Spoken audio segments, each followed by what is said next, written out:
it's not really about things being on the floor. It's about when you go to pick them up, is there an easy, intuitive place to put them? Do you have a system for getting things put away that feels good?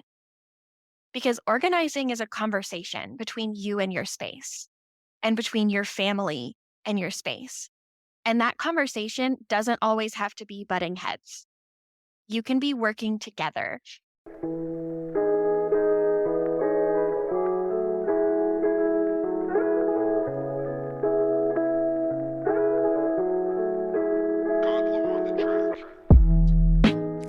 Welcome to the Radiant Mom Rising, the podcast that's all about celebrating and empowering the incredible, hardworking mothers out there. I'm your host, Mary Dibble. I'm on a mission to equip you with the tools, strategies, and inspiration you need to conquer the challenges of motherhood and life, all while embracing your radiant self. Join us each week for amazing guest interviews, relatable stories, and a whole lot of fun. We're here to create a vibrant, supportive community where we can be our authentic selves, where no one feels alone, and where we uplift and cheer each other on along this incredible journey of motherhood. So, fellow Radiant Moms, get ready to rise, shine, and conquer the world. Let's grow together, laugh together, and make every week a celebration of the powerful, radiant moms we are. This is Radiant Mom Rising, and you're part of a community where your brilliance shines through. Are you ready to rise with us? Let's get started. In today's episode, get ready to be inspired as we chat with Alyssa, a real-life superhero who turned her struggle with clutter into a journey of transformation. My guest today, Alyssa, is a neurodivergent home organization strategist who works with people who have ADHD, autism, and as well as others struggling with conventional organization techniques to take the shame and anxiety out of home organization and build successful systems that work for them so they can stop stressing and truly relax in their space. She knows the story since she struggled for years with self-blame, stress, and shame around her disorganization. But after being late diagnosed neurodivergent, she began to think about organization differently and discovered a better way.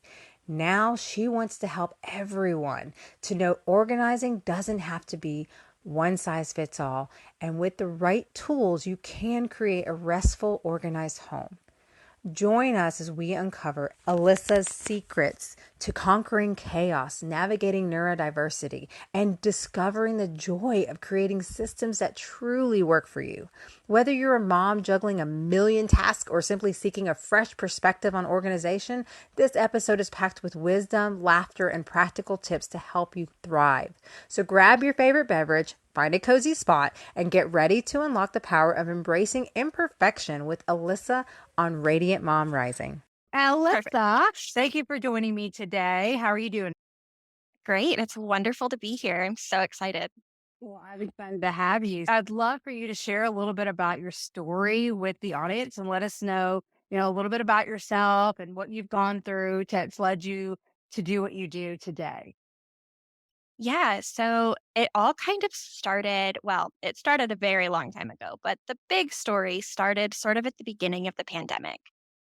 When you're out of your home all day going to work, you don't really have to think as much about the state of your home. But when you're at home all the time, like I suddenly was, and many of us suddenly were, the clutter, the chaos, it was inescapable. And I was trying so hard to fix it and to get things under control and to feel like I was organized. And I kept feeling like I am trying every system I've seen on Pinterest, every system I've read about. I've tried, the HGTV methods. Nothing is working for me. Obviously, nobody else has this problem. It's just me. So I just need to get it in gear and do a better job. Well, shortly after that, I found out that I have autism and ADHD. And then I started thinking, okay, I have to think about this whole thing very differently. My background is in elementary education. And I started thinking, if one of my students was struggling this much, I would never look at them and say, wow, what a lazy, bad kid. I would say something in their environment is not setting them up for success. So, what is it? And what can I do to improve their environment to really help set them up to be the best that they can be and to succeed at what they want to do? Because it's not that I didn't want to be organized, I really wanted to. It was just seeming like that was all I did was spend all of my time trying to get organized and it never got any better. So, I just want to say, I am sure so many who are listening right now can highly relate to that right there. As a mom, especially, it does feel like an endless battle, like to yeah. try to keep things clean, keep things organized. So yeah, continue. So I just got so tired and I said, "You know what? There has to be a different way.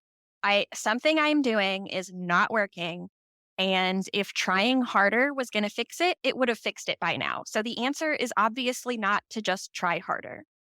So I started experimenting with different systems, different methods, different things that I could do to just try to change the way I was thinking about organizing.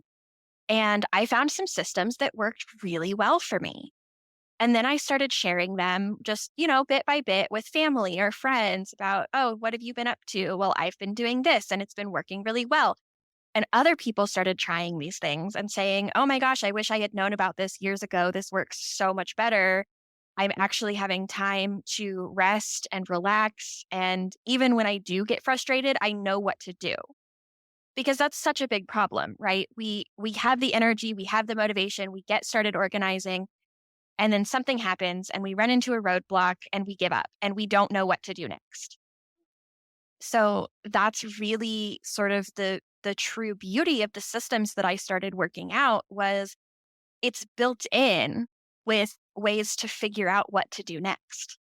So you never have to have that feeling of I have all of these options and no idea what to do. Awesome. And I want to point out, I love the uniqueness that here you were just trying to figure something out for yourself. And then because you started sharing it, you didn't even realize the potential that you had to give back and to create something that would help so many others in that same struggle. I think that's wonderful. And explain a little bit more about that, as if you will, of what exactly you created out of realizing, oh, wow, this is working not just for me, but others.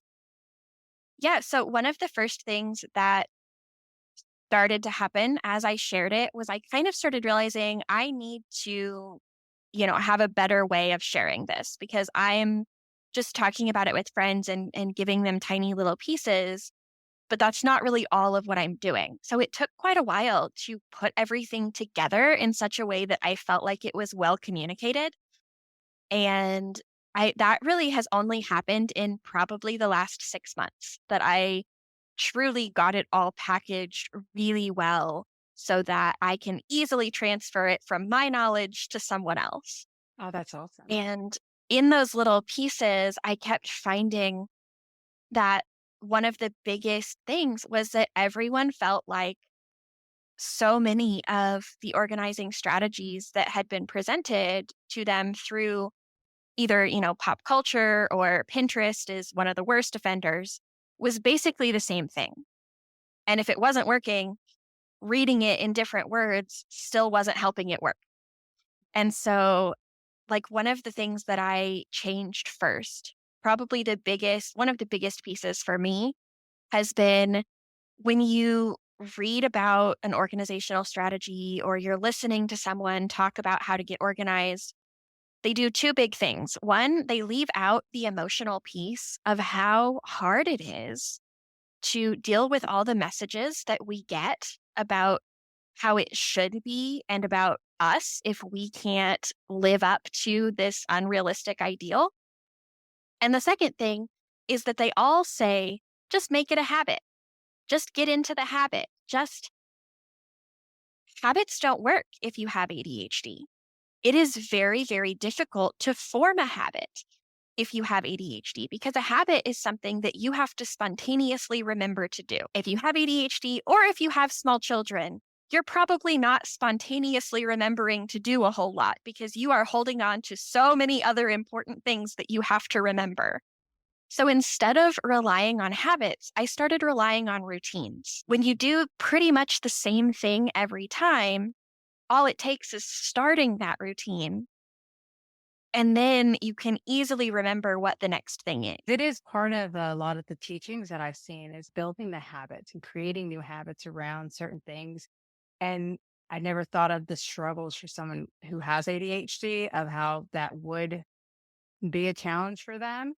So that is a great way of just finding what, see, this is what it's about right here too, is finding what works for you. Because may work for somebody else is not going to always work for other people. And that's cool because you're bringing something different to the table for those who that did that, common way just doesn't work. That's awesome. And tell me a little Yeah. bit about your experience. Do you have children?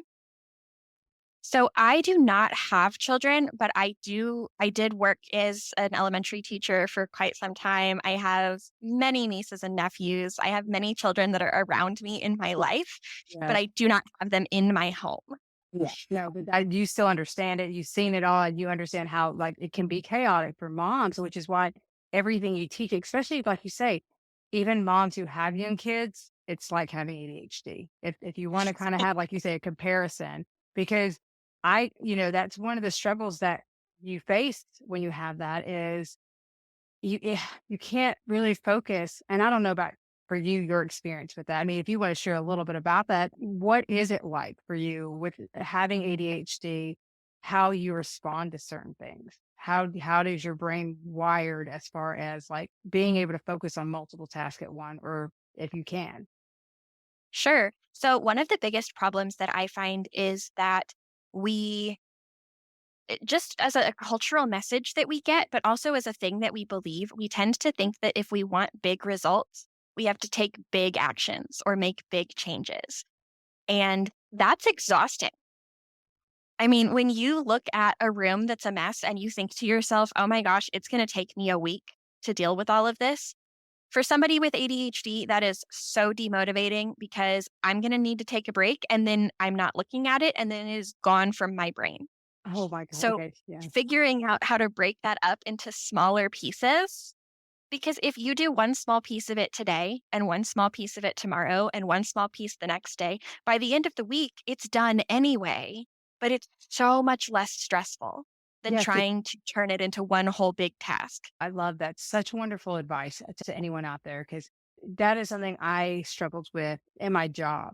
Even I just in the mornings, for instance, I would sit here and think about I have this, this, and this, and this, and that to do on top of this spontaneous stuff that happens all the time that I or unexpected and taking care of little kids at the same time. And I have dogs. I remember I would just think about all of that at once. And I would stress myself out so much thinking about it. And I'm like, why? I would literally cause myself suffering for no reason because I'd get it all done. I learned how to take a break, take a pause, take a breath, and just be like, you know what? One task at a time, do it. And I would just break it down, and just do what I had to focus on when I had to focus on it and stuff. And just next thing I know, I'm done sooner than I ever imagined. Everything was fine. And the diapers got changed. The customers who needed me got what they needed. The things that my boss needed got done. The things that I already had on my list to do got done. And it was such a nice relief when I was able to stop getting that overwhelm from trying to think of it all in one moment and just know that, you know what, it's going to get done. I'm going to focus on this next, and I'm going to do this next and break it down for me. So I could Yeah, definitely being able see. to listen to yourself like that is such an important piece of it because you can realistically really only do one thing at a time. Yeah. And even when you're, holding a kid and stirring a pot, you're still only really doing one thing mentally. It's Okay. so hard to put that pressure on ourselves to hold all those things in our mind at the same time. And especially with little kids, I learned very quickly organizing in the classroom. If I want my very young students to do this well and to really learn how to organize and learn how to listen to themselves, because we all have an intuitive rhythm of the way we move through the world. So all of our organizing is going to look a little different.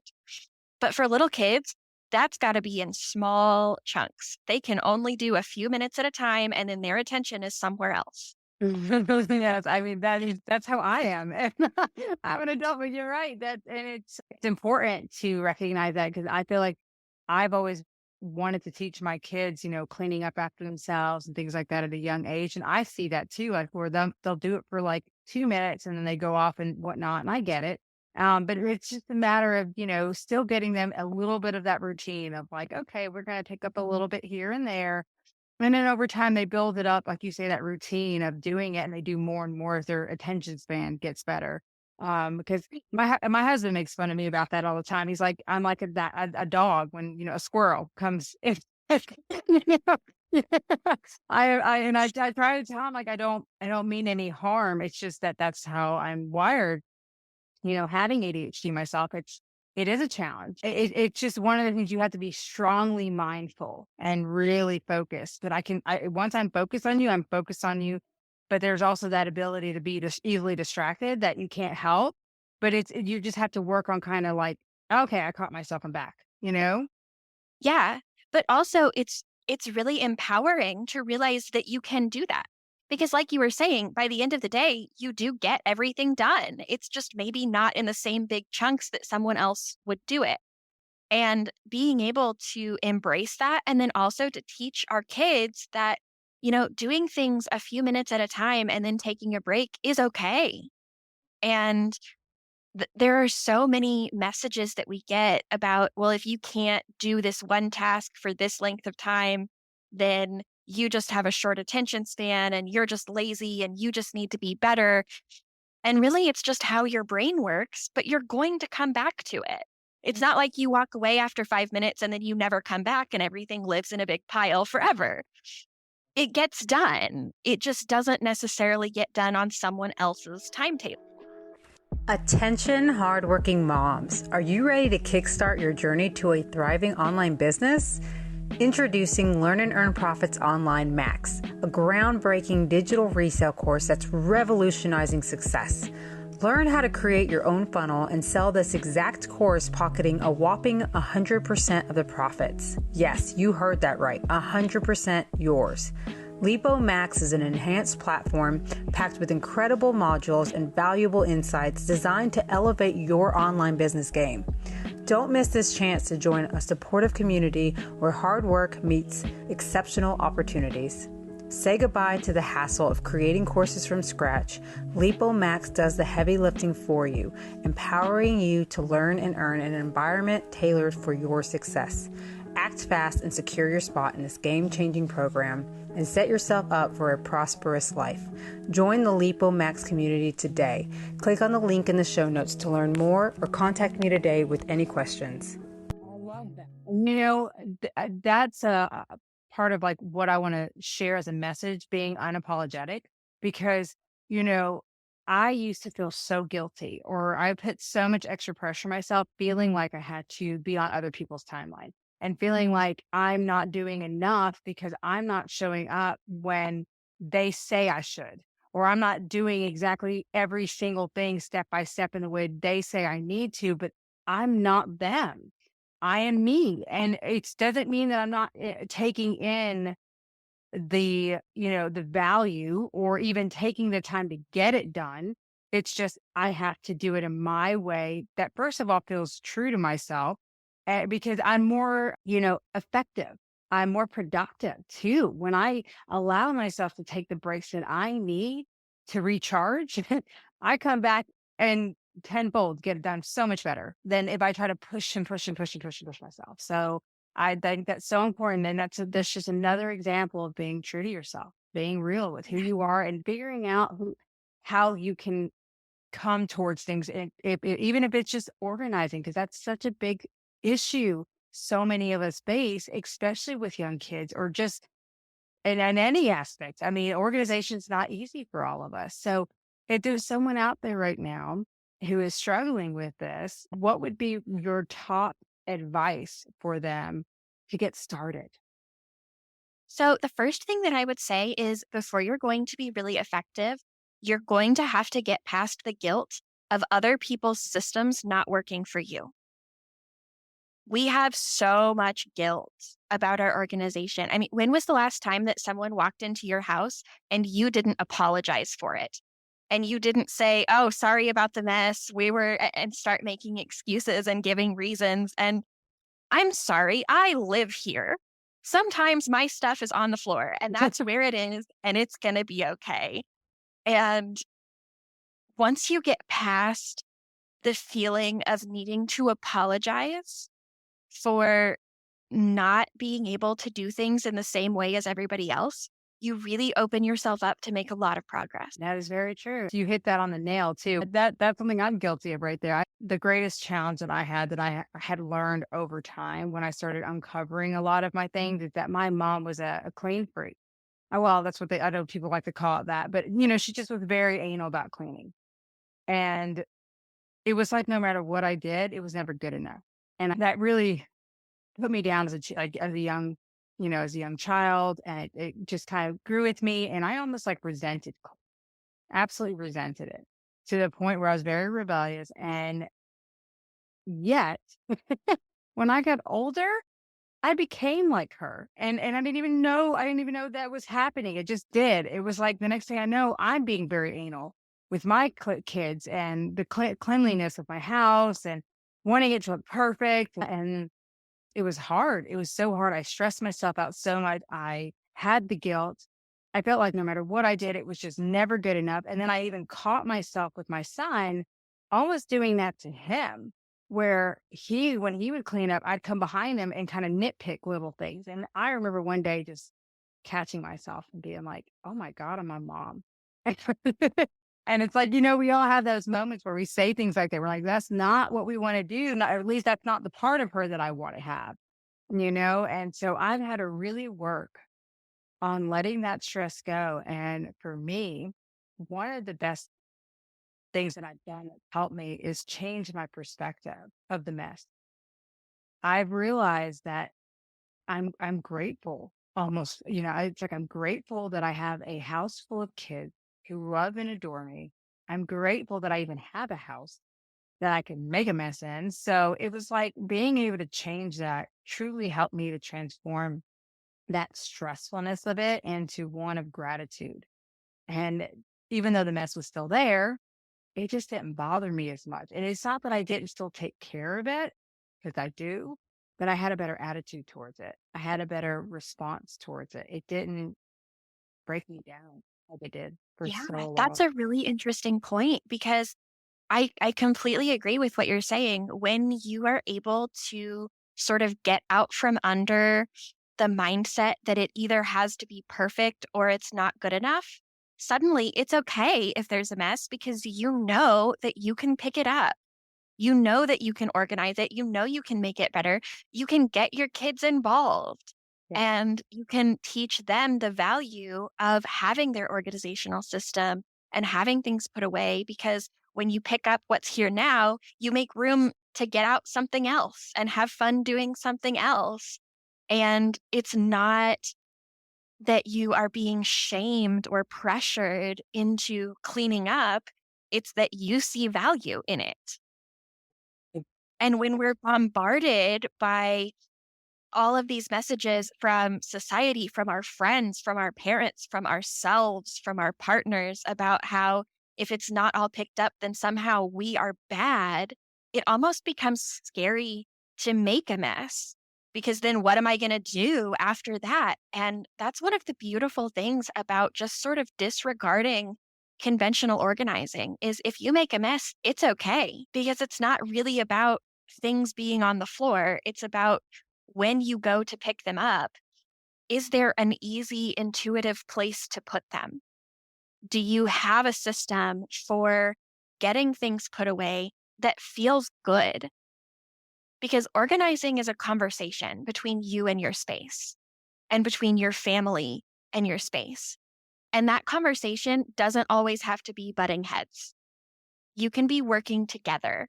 And so when you have an organizational system where things feel very logical in the place where you put them away and it feels natural to put them there, organizing becomes so much easier.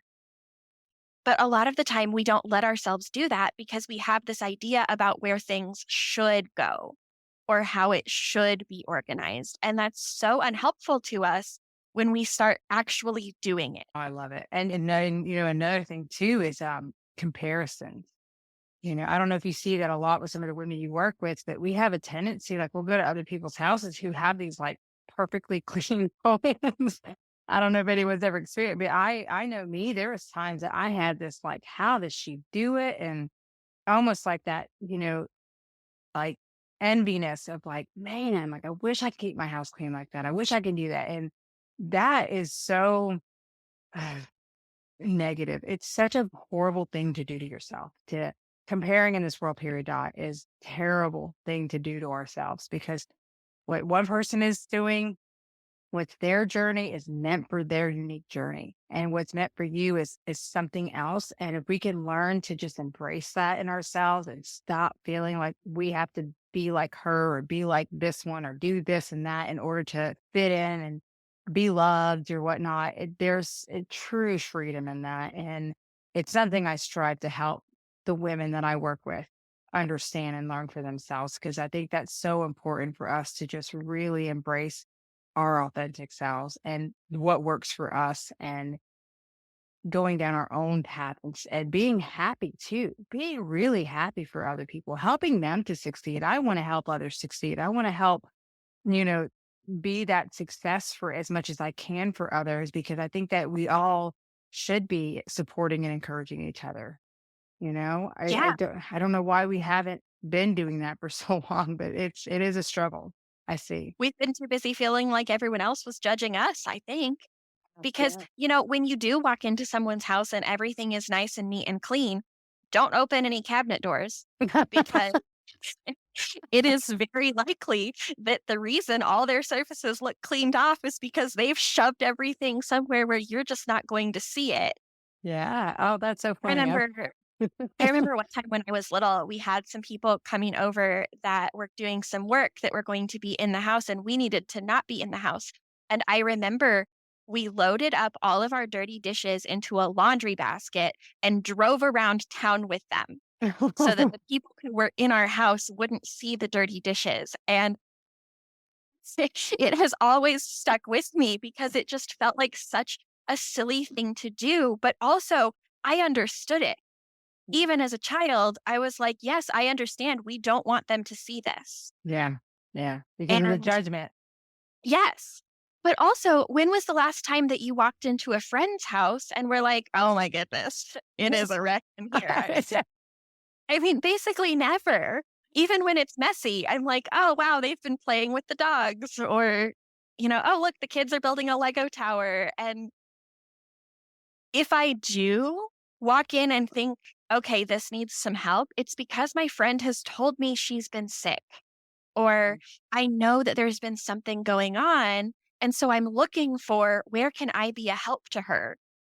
I love It's never because I'm just judging her because I've entered her home and started looking around going, what can I nitpick in here? yeah. For some reason, I think that when other people come to my home, that they're doing that. Mhm. Yeah. And I Mhm. just don't think that happens as much as we feel like it does. Oh, I do. Yeah. Absolutely. We torture ourselves and individuals so much more than we need to. I don't understand. It's like this self-sabotaging way that we have because we just assume everyone's judging us. No one's gonna care. No one's gonna like me. I'm not good enough. I mean, I don't. It breaks my heart that that's what society, that's what our upbringing has like taught us. And I want to fight to change that, to be like, no, it's the complete opposite. We are amazing. We had the capabilities of doing anything our hearts desire and having the life of our dreams. There's plenty of resources out there for everyone to have success. I mean, you're right. And it's like, I love your pureness of going in there and looking at a situation in a positive light and thinking in more the terms of, well, how can I help them? Because you see that obviously they might be in a state that they need that help. Not that you're judging them like, oh my God, they're so messy. I can't believe they do that, which is typically what you feel and what we see sometimes.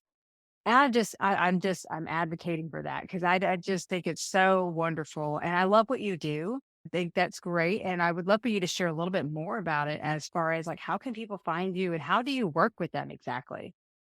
Yeah, so the easiest place to find me is probably either Instagram or my Facebook group. And both of those are at Alyssa's Yellow House. And primarily, I'm still building out some programs to work more one on one with people, but I know that there are a lot of organizers who go into people's homes and organize things for them. And I don't do that because I believe that nobody knows how you use your space but you.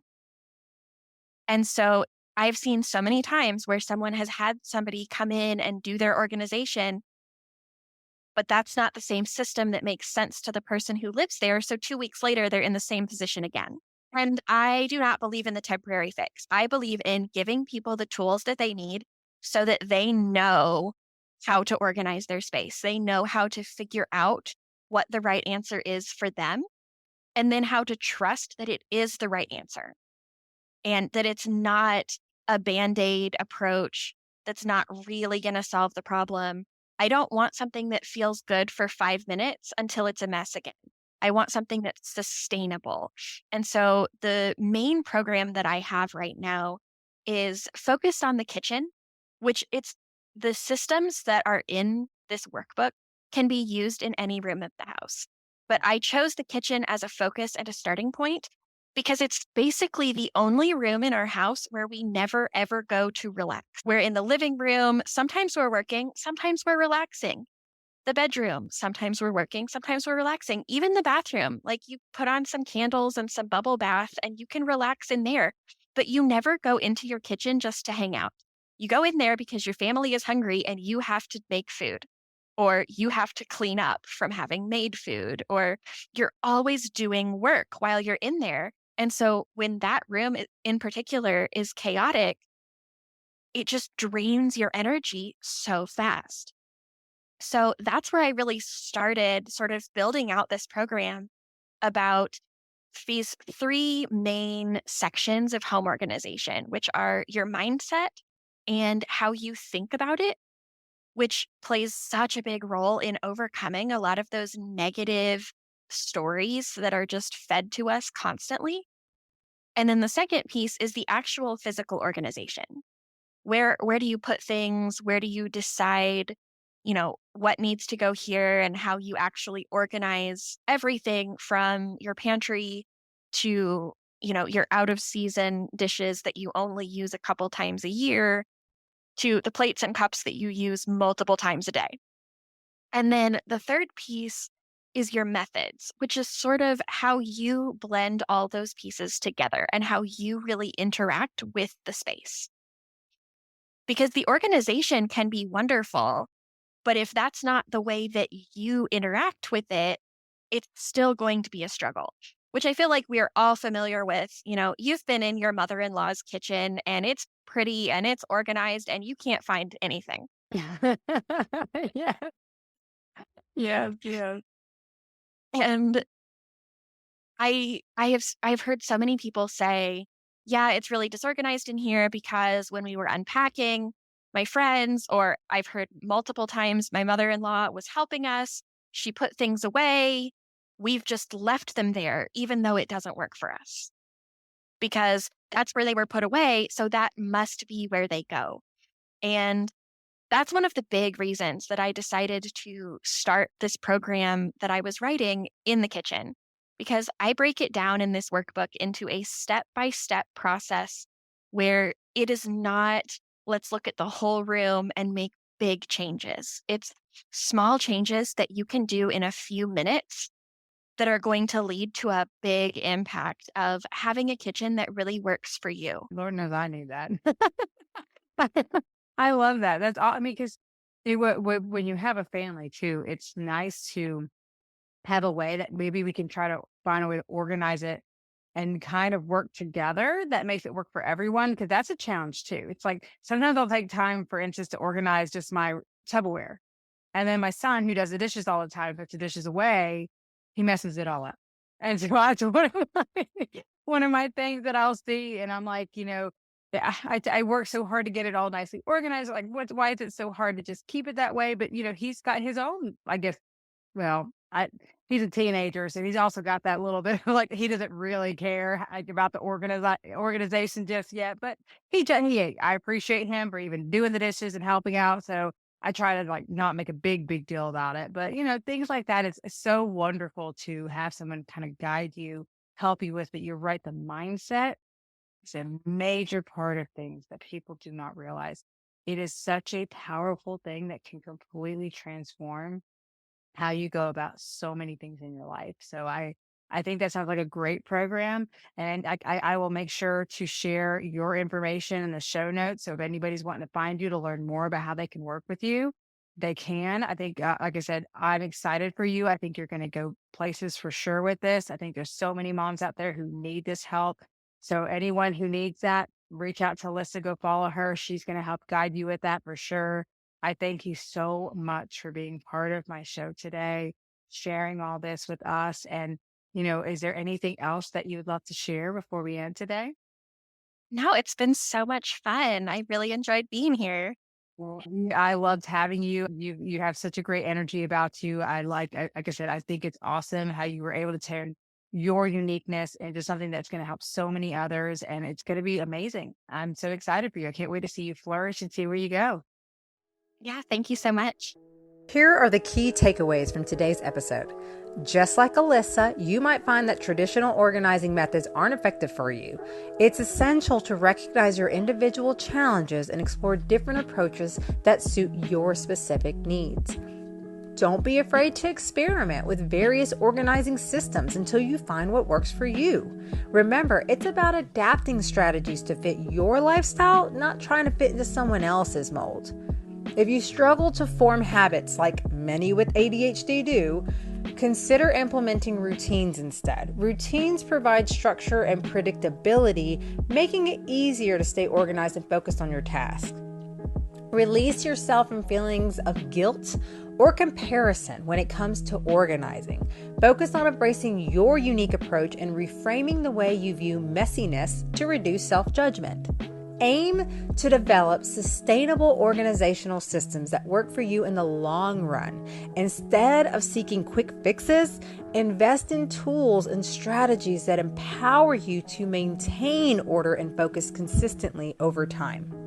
If you would like to learn more about how Alyssa can help you with your organizing of your home, then be sure to check her out at the ayh.alyssayellowhouse.com. Links to follow her will also be in the show notes for you as well. Lastly, be sure to share this episode with anyone you feel would benefit from listening. I can't thank you all enough for tuning in with me each week.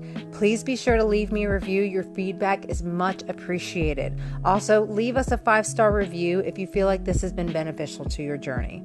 Be sure to join me on my free workshop coming up in May, where I help mom entrepreneurs get the guidance and genuine support you deserve as you take action towards creating the successful, thriving businesses and life you desire.